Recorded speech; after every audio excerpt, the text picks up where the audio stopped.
On this episode of the Pit Therapy Podcast, we talk to our friend Tyler, who grew up in the grunge scene in Northern California.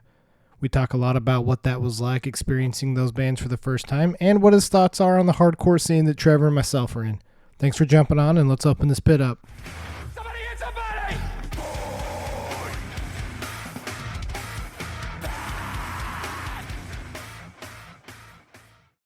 Thanks everyone for jumping on to this episode of the Pit Therapy Podcast. I'm Kyle, and we've got Trevor and a special guest today, and Tyler.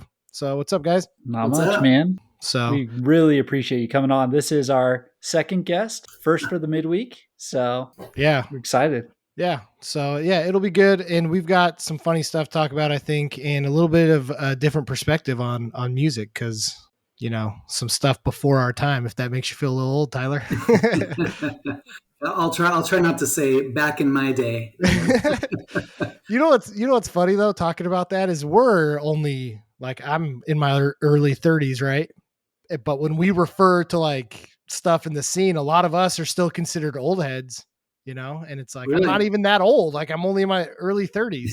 So I still like, as we're talking about things, I refer to people as kids, and I'm referring to like 27-year-olds. Like it's the weirdest thing. I'm like, yeah, they're hardcore kids, and I'm literally referring to 30-year-olds most of the time. So, new music. What have you guys been listening to? Anything new? You know, from my end, Furnace Fest is going on right now. That's a big thing going on in our scene. So, not a lot of new stuff. I say this every time we talk. We always start and I always say, not a lot of new stuff. Yeah. But I've been going back to a lot of the old bands, these bands coming back for Furnace Fest. Blessed by a Broken Heart is playing. It Dies Today is playing.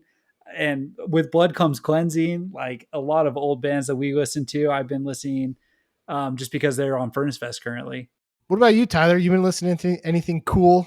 Anything new? Well, you know, it's been interesting. My music tastes have changed dramatically, I guess, just because, you know, the way life changes. But seems like lately, you know, just because I'm always busy, I put on something on Pandora or something like that. But and then I don't know what's going on with my job, but a lot of it's more like instrumental, and you just kind of harder stuff, not necessarily classical music, but just music that I can listen to in the background as I'm doing different stuff. Yeah.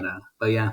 So this is a debate that we have. Are you a full album guy if you do listen to albums, or are you a playlist guy like Kyle where it shuffles around? Man, that's a good question. So I don't know if it's like obsessive compulsive or something, but you know what I usually start with is I'll start with like one song, and I will literally listen to that song 15 times in a row and just like, oh really? Yeah. Like I listen to it and I try to like, I don't know what maybe it's just kind of weird, but I'll listen to it and like feel like I understand what the message is, you know, like what they're trying to get at. And then if that happens, then I'll start listening to like the whole album or something, but it kind of depends. The hard part with, and here's the first one. The hard part with music nowadays is like if you look on Apple, it'll be like star, star, star, star. These are like the 4 songs of the album that everybody loves and that you should love. And so sometimes I'll start with that, but then, you know, the nice thing is if I'm working out in the garage or something, I'll just leave the whole album on. Then all of a sudden you're like, wow, that song's cool. And then it's an unstarred one. And it's like, you feel like you found some new cool thing that maybe that's a little bit different and people don't know about yet. It's kind of neat. So I completely agree with you there. I completely agree with you there because we've had this discussion about bands only dropping EPs, right? So like a 5 album EP. I hate that because I feel like we miss the good, like other good songs on full length albums. So I'm right there with you.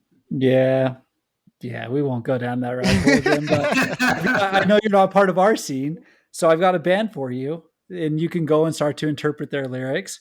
Cannibal Corpse, Hammer Smash Face. Don't write this down. I'm just kidding. Embarrassing. Like the first thing I like get out my notebook. So here's the thing, man. Down. Have you seen Ace Ventura? Is it the first one or the second one where he's there? First one. The first one where he walks in and there's that like super heavy metal band playing and they're all headbanging. Have you seen Ace Ventura? Yes, I have. But I mean, all right. Okay. We'll go watch it because the band playing there is Cannibal Corpse.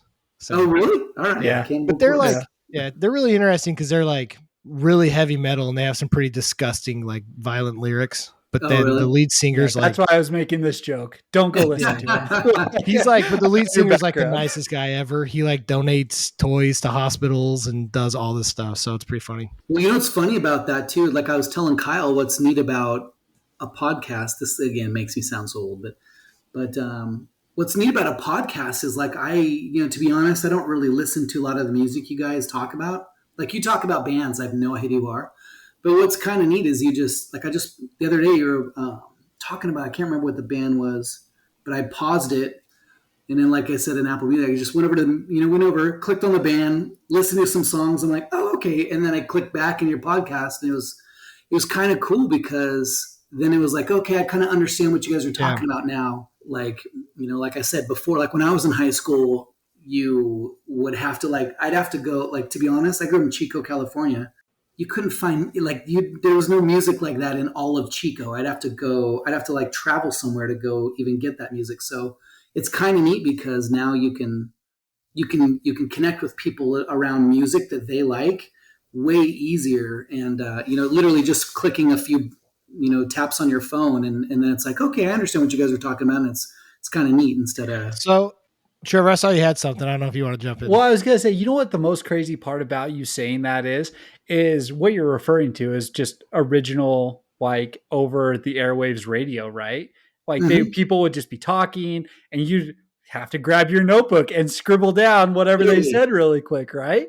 Dude. But even the radio's gone away from that. Everything is now podcasted. You can listen to your radio stations in a podcast form. So it is crazy that we are to that point. Well, and I was going to ask you, Tyler, if you feel like nowadays, though, that accessibility has made music worse, though. Because, like, do you feel like you're getting too much crap now that it's like it's so accessible and it's everywhere? Whereas before it was like only the good stuff really bled through. Well, objectively, only the good stuff, right? Because there's probably a lot of really good bands that got lost through the shuffle of it. But I don't know. I feel bad talking like this because, to be honest, I wouldn't be surprised if these youngsters nowadays, they probably think the same way. It's just different. But I'll tell you, like, music was like an adventure when I was in high school.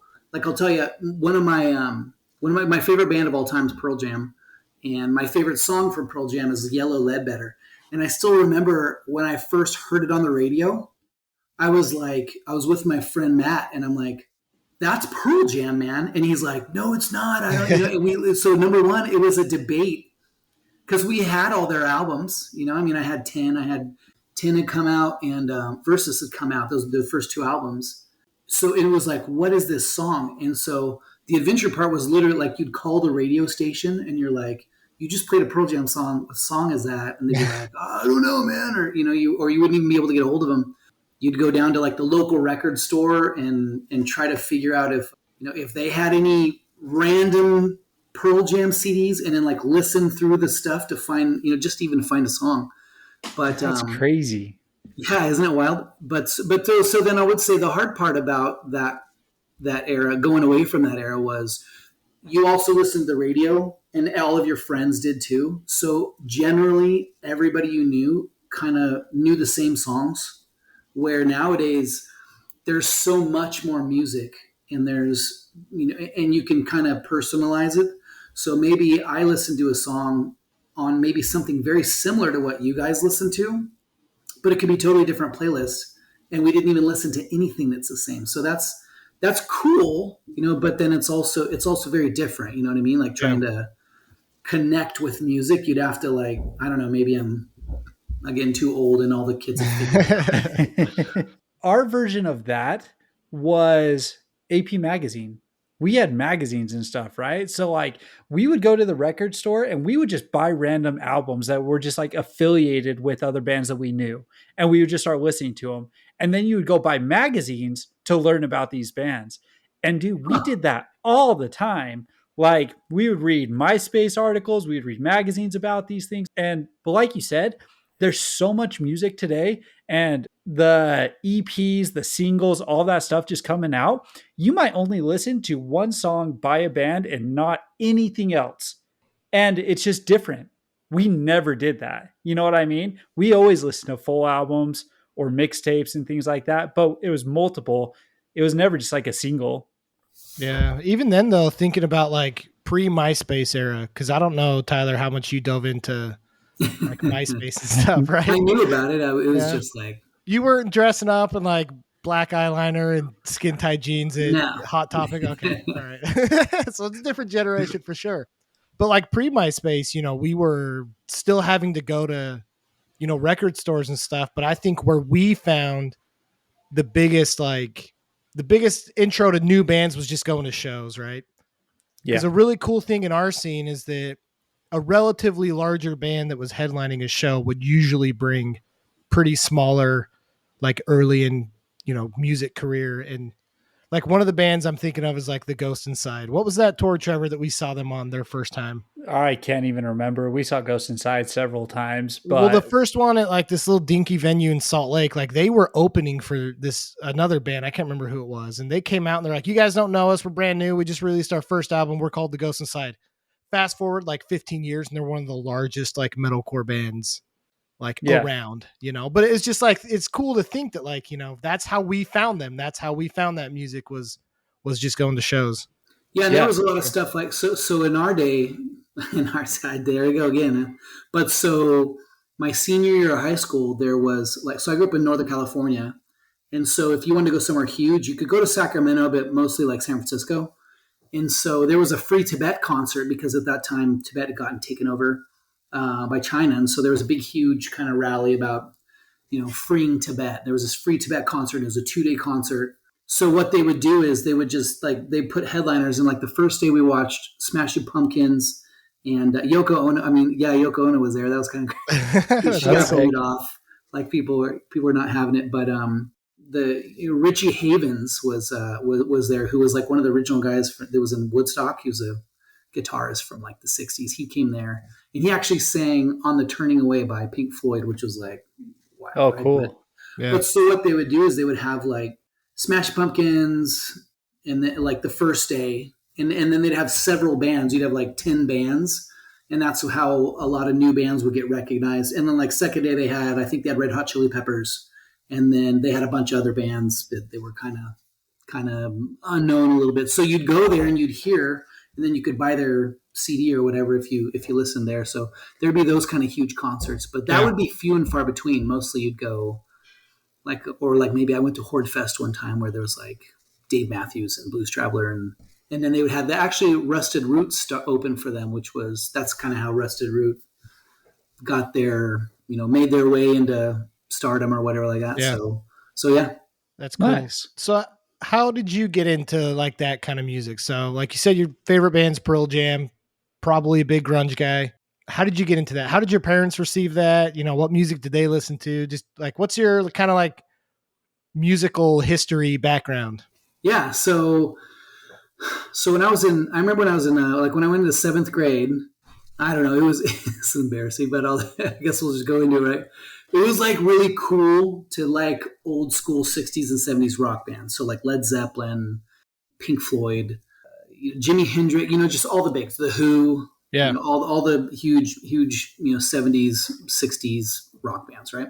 So I remember I was like talking about this band. I thought it was super cool, and my friend Brian was like, he like called me out in front of all my friends. He's like, "Dude, you never listen to that music. You don't know, you don't know, what you're talking about." And I'm like, "Yes, and I hadn't. I was like totally posing." So I said, I knew he had all those CDs. I'm like, "Dude, can I borrow the CD?" He's all, "I'll tell you what, I've already listened to all the CDs. I'll sell you for like $10. I'll sell you all 4 of the first Led Zeppelin albums, and then I think it was like Pink Floyd, "Wish You Were Here."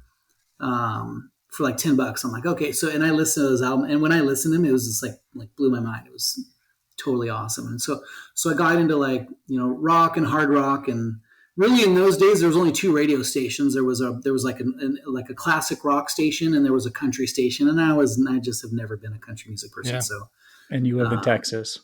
so yeah, right. Yeah. Even still, right. But, so I started with that kind of music, and I just loved it. I loved guitar and just how people put music together. I always thought, like anymore, it's crazy is listening to how people put the different instruments together. It's like, wow, it's fascinating listening to like, wow, I never would have thought about putting notes together with those instruments in that way, and it works and it's cool. But so there's the deal. So 7th, 8th grade, 9th grade, I listened to a lot of that Rush, which was just, I mean, Nice. if you want to listen to the most ridiculous drumming on her, like Rush is still absolutely amazing. But And he does it live too, because I've seen oh my Rush gosh, live, and he's yeah, just Neil as good Peart. live. It's incredible. But so from there, then once I got into 9th grade, people, all my, like our high school, everybody still listened to that. But then it started getting into kind of more like Nirvana. Well, so 7th, 8th grade, Nirvana was coming out. It was big. It was heavy, but it wasn't really intense. I think until high school. That's when you had like what was the Jarfly? So Alice in Chains. Yeah. Just all these huge. But Tool came out and was like super popular back then. And actually, it's funny. So on MTV, Beavis and Butthead they initially it was like they were making fun of stuff, but then that's the first time I ever saw Tool. They had a Tool a music video, and then Beavis and Butthead was making fun of it.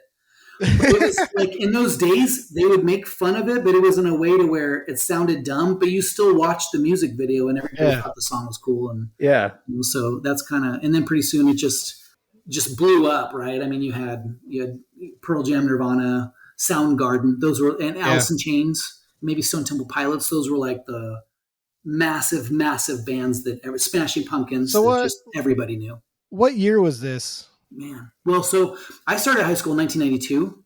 Okay. So it's interesting. My older brother, he's 4 years older than me.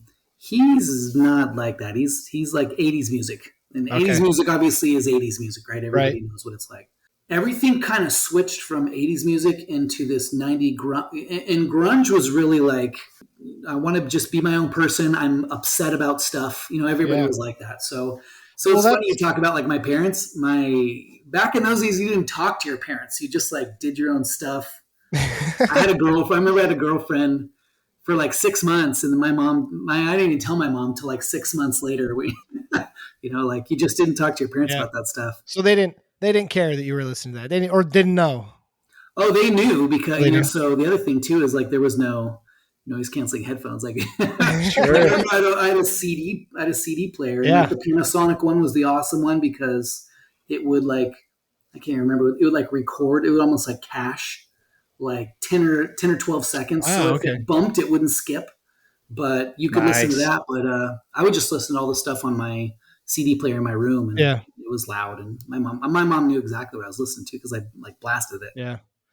So I did want to ask though, like, because it feels like grunge came out of nowhere, and like you were saying, like 80s music, hair metal, I guess metal in general, punk was kind of taken off, around the 80s with some of those old bands like the Ramones and Sex Pistols and stuff. But why do you think grunge got as big as it did? Like, what do you think it was that all of a sudden it was just like, nope, we're all listening to grunge now? Man, that's a good question. So, so I take it back a little bit. 7th grade must have been 7th or 8th grade is when Smells Like Teen Spirit came out from Nirvana. And that just went crazy. Like everybody loved that song. And I think that was maybe, people probably argue with me, but I'd say that's at least for me in Northern California, that was like one of the initial grunge songs. Cause that, the music video was like, I don't know if you guys remember, but it's like, like they're in a school gym, and there's all these like the cheerleaders, everybody in the stands, and they're all kind of like grungy looking. And I think that might have been one of the starts where people are just like, yeah, that's cool, right? And then to be honest, like I said, a lot of the bands, like I said, Pearl Jam, these bands, they dressed a certain way. And a lot of that drove what the fashion was like, and it drove what people liked and how people were. Like you'd watch concerts, or like MTV had, they had this Unplugged series where they would have bands come on. That's like some of Nirvana's, most famous songs were from MTV Unplugged, and you could buy the album, and like everybody I knew would listen to that stuff. And so you'd watch these interviews with them, and that's the way, they're kind of mysterious and, kind of F the establishment and that kind of stuff. And with how everybody felt when I was at that age. And, You've said MTV a couple of times. Do you think it was MTV that kicked off a lot of this? Because MTV started, when did MTV start? 80s? Mid 80s? Yeah, 80s. Like I think middle 80s. I'd have to look and see, but And yeah, then dude, it it was like, really I got want its my feet. MTV, and it was just, I want my music TV. Yeah, You know, and it really got its feet under it in the early 90s. Probably a lot with these grunge bands. You yeah, know, you had the Smashing Pumpkins who were very theatrical. You had Nirvana. You had the Alice in Chains and stuff like that. All of these guys were very theatrical. They were very like their music videos were everywhere, and MTV was probably a big part of that. oh yeah, yeah. And then they would do. There was all kinds of MTV stuff too. It'd be like, MTV would have like, they'd invite a couple bands in the summer. I remember that's where the first time I ever saw Four Non Blondes was like, everybody sings that song, but like the first time I ever saw them was on MTV. They did this summer like concert series, and so that's what that's what you watched. But and then obviously stories. So I keep joking. We joked a second ago, but this is all like before like cell phones. I mean, it sounds crazy, or the internet. Like nobody even Yeah. knows about the internet. So same thing with the adventure. It was like, what band was that? Oh, I heard it. I think it's this band. And then you'd go like you do a bunch of research or like try to find stuff out, and it was definitely interesting. It was hard to get found, but then if MTV found you, it was like gold.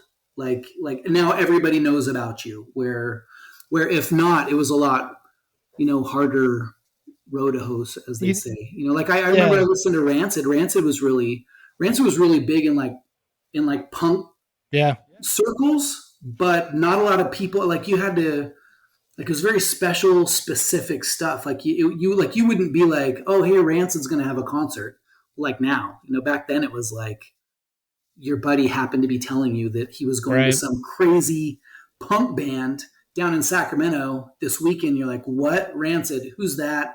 I don't know, but I heard they were crazy. Okay, let's go. You know what I mean? It was a Yeah. lot of like, you couldn't research it. You just That's way cool. went and like rolled the dice and hoped it was cool. So I was going to just ask you about that because the Bay Area is crazy with the music history. So you have the punk scene, you have the Rancids, you have Green Day and stuff like that. All of these things are early 90s, right? You're in the throes of it. But just before that, you had thrash metal. You had all the metal scene going on.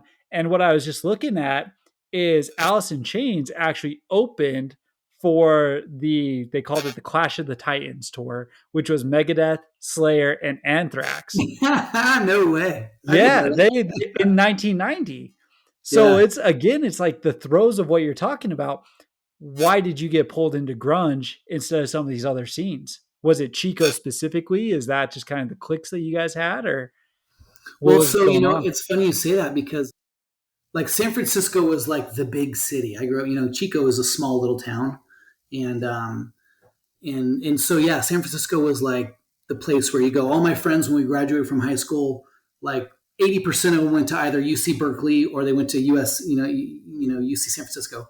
And so yeah, the going down there was where you went. That's the first time I went and saw Dave Matthews, and I mean that's not grunge, right? But well, so it's crazy. I don't know if you guys ever seen that show Portlandia, but at the beginning it talks about like keep Portland weird. Well, that was what San Francisco was like in the 90s. Like it wasn't crazy, like all the tech people moved in and made things ultra expensive. It wasn't like that at all. San Francisco was kind of, it was very artsy. largely kind of like, yeah, it was artsy. It was like, like the 60s. Remember that 60s song that's like,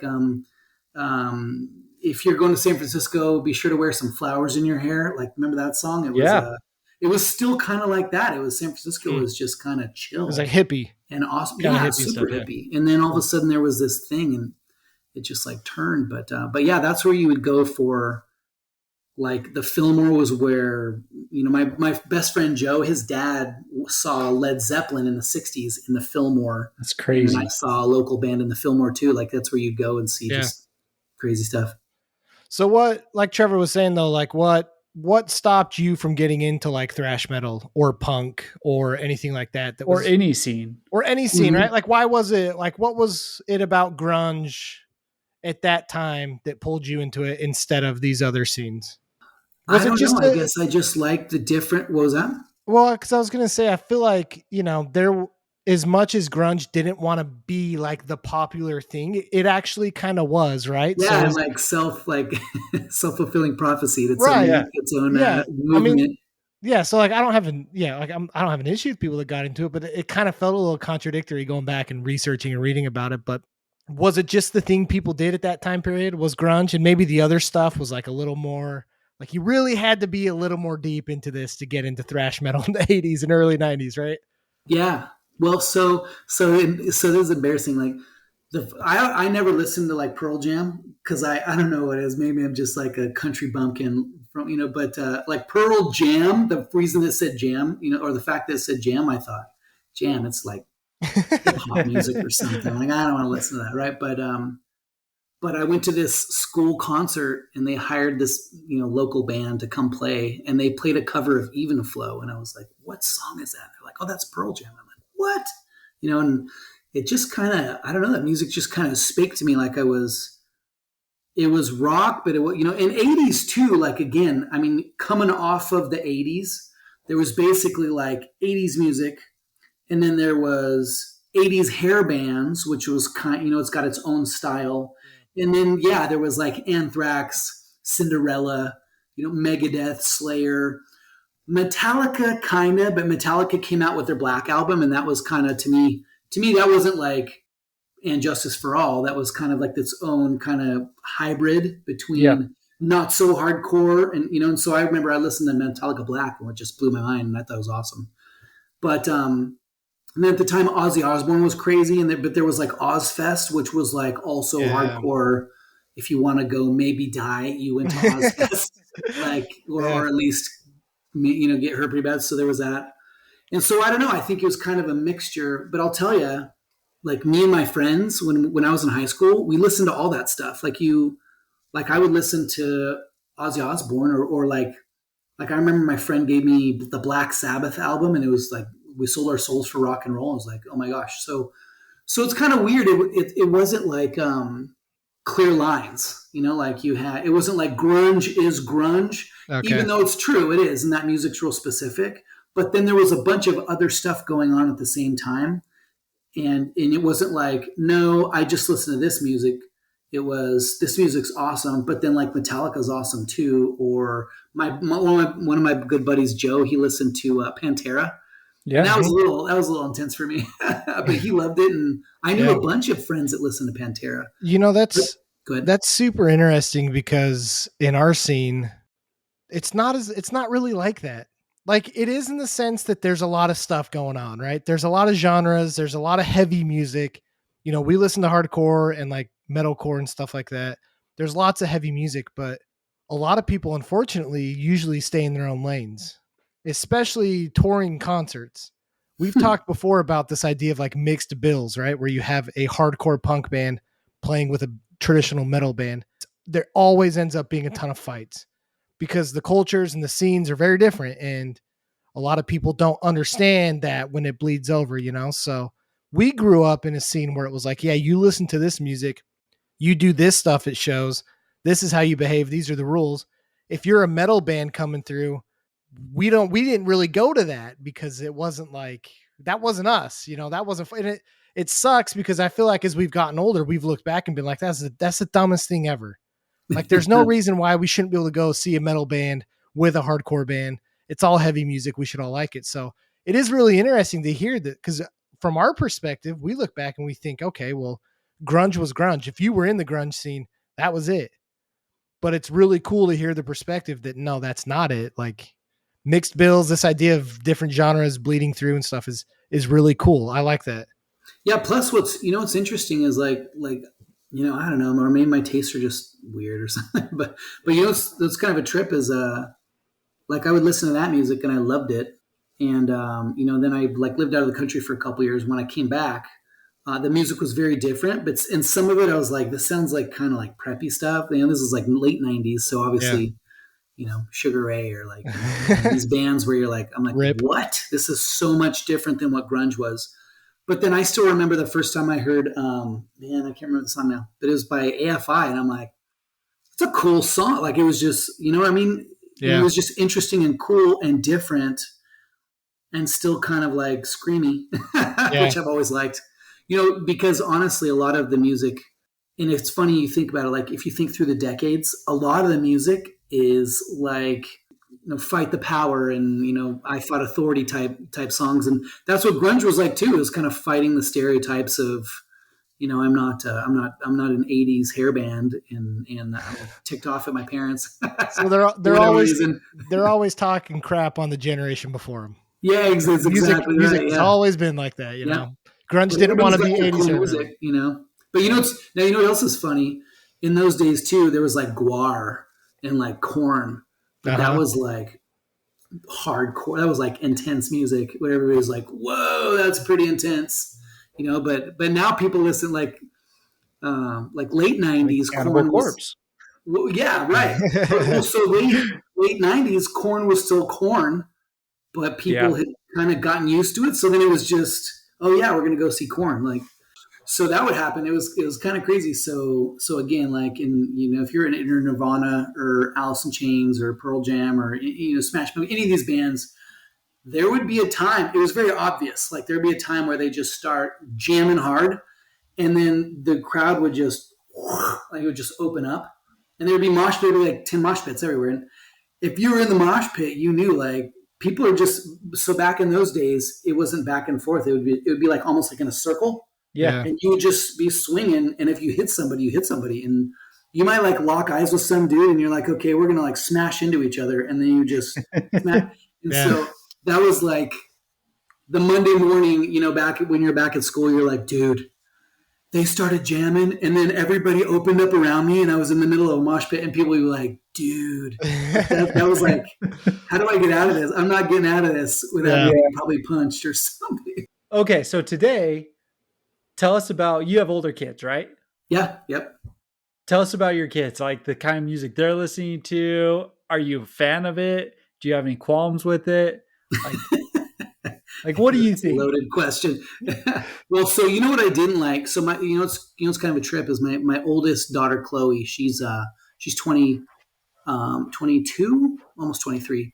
So there was this, like section of years where everything, like all the music she listened to was literally like wham wham type of music to me. I couldn't stand it. It was like emo. My music. life is so horrible. In like I think back, like I thought my life was horrible, but like there was a lot of horrible stuff. Like you guys are like charmed lives now. So I wasn't too big of a fan of that stuff.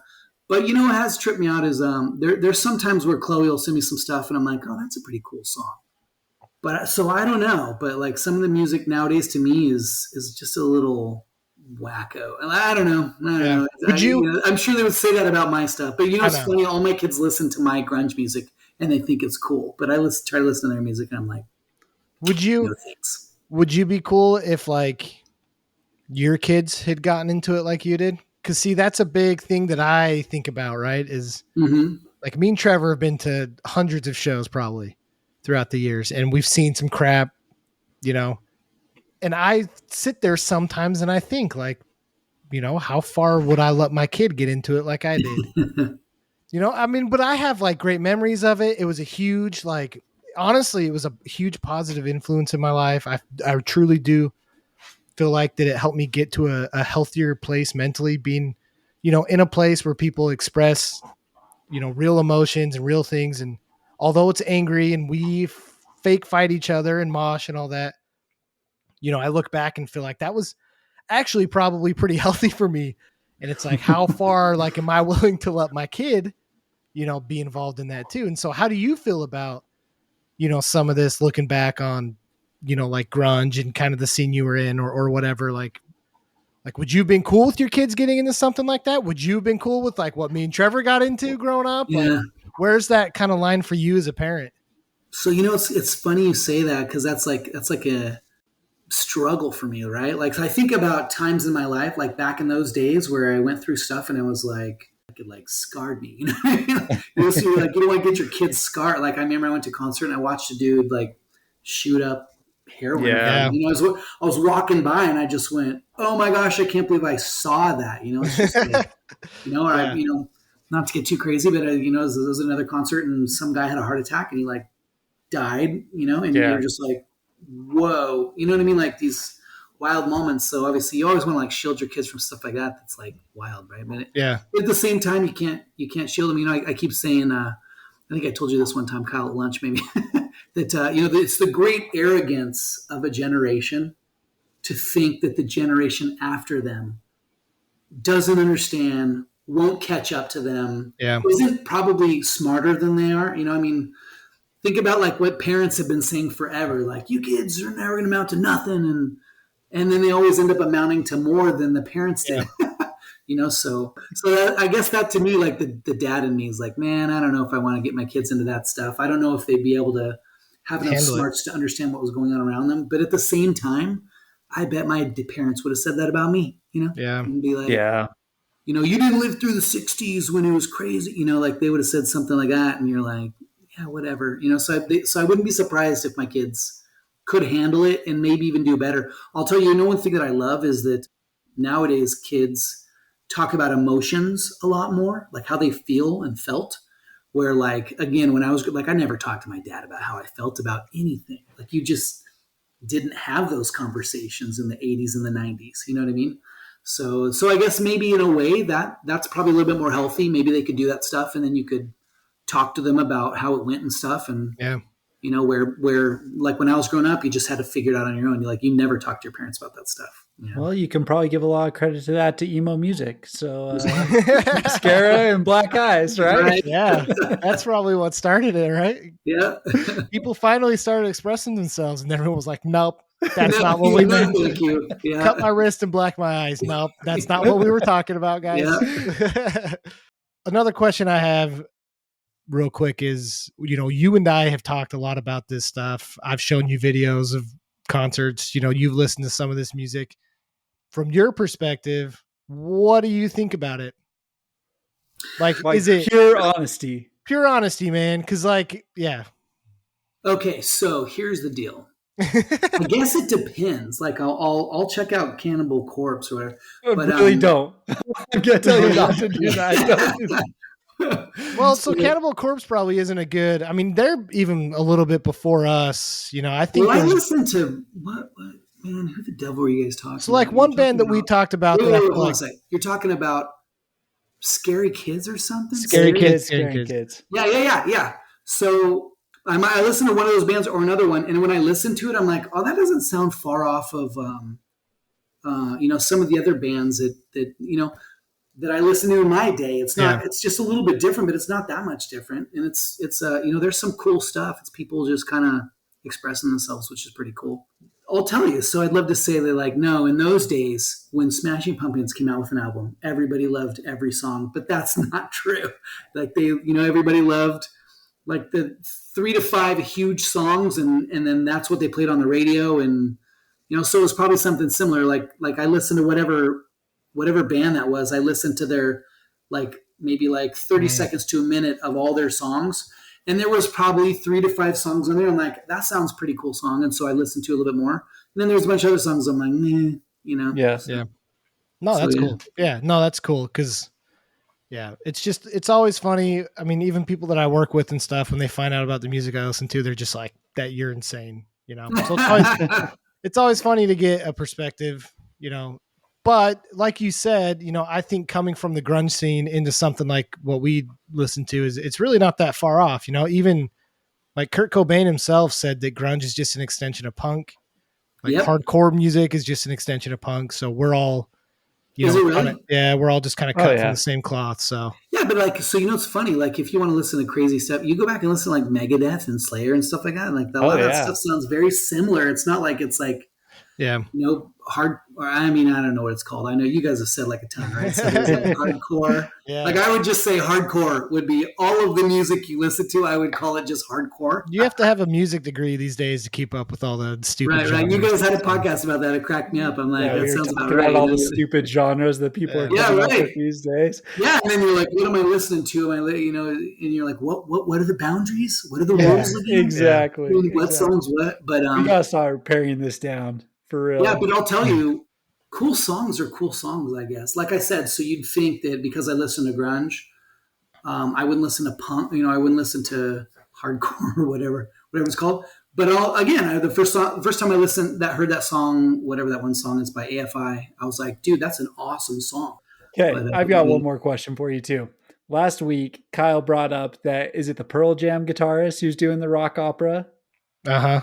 Oh, I don't know. Who? Stone Gossard? No. Mike McCready? Yep, that guy. No way. So he's doing, you got to give us your best educated guess on what this is going to be. Because my educated guess on what this is going to be is just dudes doing drugs and just playing guitar in a room. But no way. Coming from the grunge scene, what do you anticipate something like this is going to entail? Oh my gosh. So from the grunge scene, man.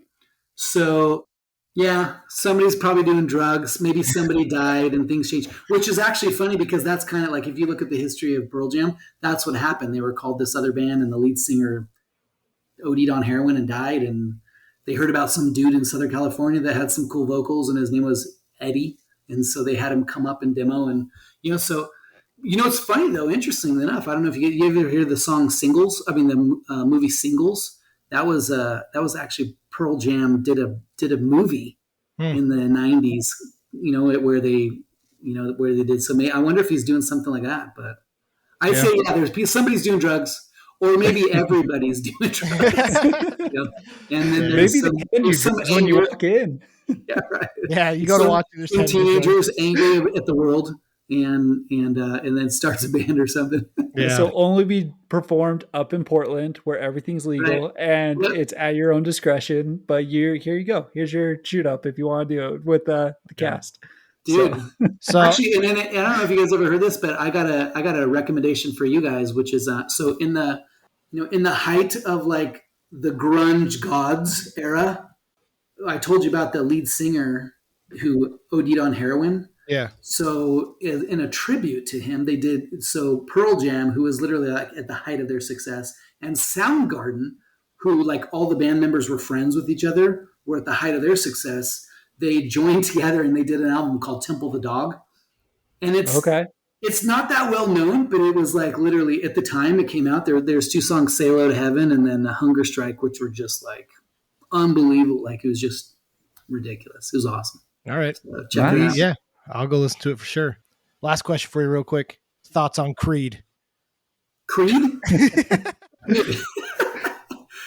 You make fun, but when Creed came out, and I was one of the ones, because I'm not a church group music lover either, But when I came out, it was, so I feel bad because it's a podcast. You can't see my face, so I'll describe a bit. I remember when Creed came out, everybody was like, this music's awesome, and it like rips. And then I was listening to the lyrics, and I'd like raise eyebrow, I'd be like, sounds kind of like church rock. People would be like, no way, you're stupid, Tyler, you know what I'm talking about. I'm like, I think these guys are church rock, man. And then all of a sudden you're like, no, they came out with this cool song. It's called One. And it's like, and then you read the lyrics, you're like, yeah, I think that's church rock. So it cracks me up. But you know what the sad part is? Everybody loved that band. And I still listen to it every once in a while. I'm like, yeah, those are pretty cool songs, actually. I think coming from grunge, it's probably right in the same vein. They did the crazy, unique voices. I mean, everyone goes, Creed, right? Yeah, it's just a no. So he had kind of, what's his name? The guy's name was Scott or something. He had kind of a Eddie Vedder-esque. So he had his own music. I don't think at the time anybody really was like, you guys are copying Pearl Jam.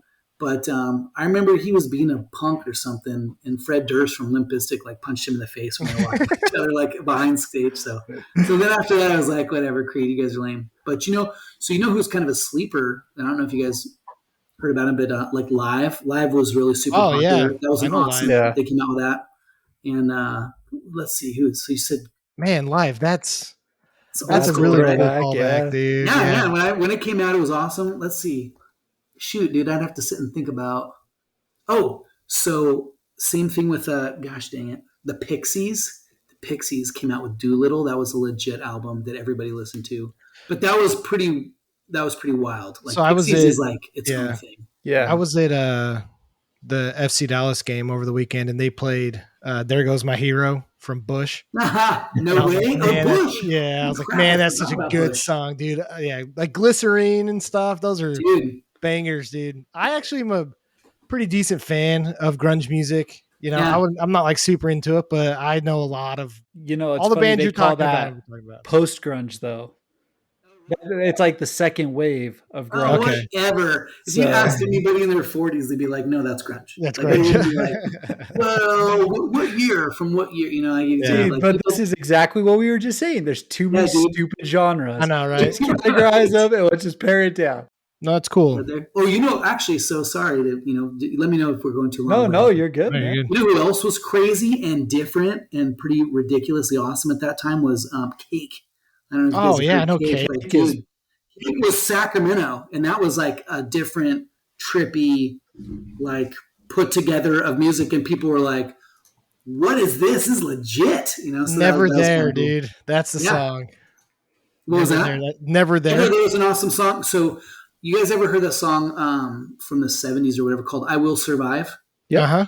Dude, so Cake does a version of "I Will Survive." It's probably one of my favorite bass lines of all time. It's pretty awesome. That and "Soul to Squeeze" by Red Hot Chili Peppers.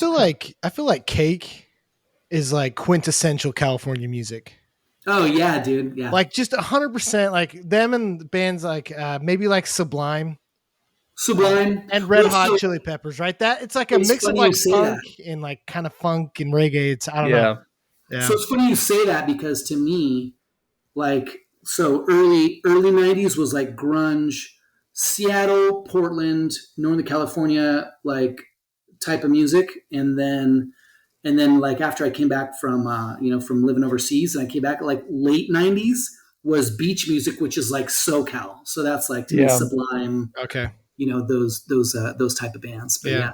I wasn't like around with all this music, but you know, my mom was a fan of it. I grew up. I mean, I listened to this stuff, so it's cool though to hear a perspective of someone that was there and involved when it was all going on. So yeah, that's my interaction with it is our alternative radio station here in Utah referred to it as their throwback music. So whenever it was on, it was always part of the throwback. I saw those same CDs. Like that's like, awesome. Yeah. So, well, no, man. Thanks for jumping on. Yeah, it was really cool. Grunge was such a cool time period for music, and yeah. So yeah, thanks for jumping on, Trevor. I don't know if you had anything else. No, man, I'm good. You'll have to hit up a show with Kyle and watch him fight invisible ninjas, and then come give us your opinion on that. For sure. We'll go, man. You can like get down on the ground and I'll run and jump off your back and stuff. And yeah, right. We'll have cool, some fun. Man. Yeah. But cool. Thanks so much. Of course. Yeah. All right. Talk to you guys later. Peace.